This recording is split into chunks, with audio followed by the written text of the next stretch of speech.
Medyo pangit ang panahon ngayon ah. Oo nga eh, medyo kamo-kamo.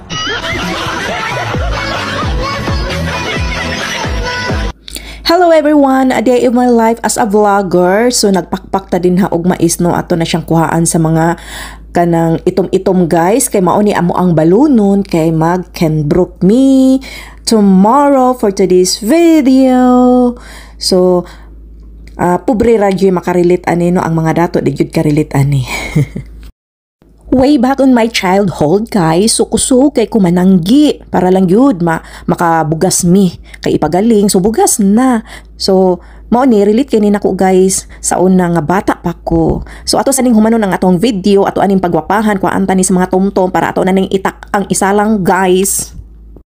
So ato ning dalion para kamo dili mo mapulan ani atong video. Mao na ni siya tanan mga kahigala ano, ang amuhang napakpak. Wala lang namo pawi-uwi kay para naiupakon. Nagpabukal na dayon tag-init tubig no, wala pa na siya ni bukal kay mapay pagtak-ang. Og sa dihang buntag na guys, og mauni wa nakabangon kay galain ang lawas guys. So wa na dayon, so mao ni among baon ready na unta guys for the go. Unya mao na ni ato ang tilaob o luto na. Lami kay guys humot kaayo guys, unsaon man drawing ra. Gibati pug kanyag ang panahon. Medyo pangit ang panahon ngayon ah. Oo nga eh, medyo kamo-kamo. So mo na guys, bahala og drawing, di ta mo hagad kay bati kayong panahon, bati biya kay na mo biyahe ta nga inani ang panahon ba. So for the safety lang guys. So sunod panahon na lang, napa may daghan, di ba?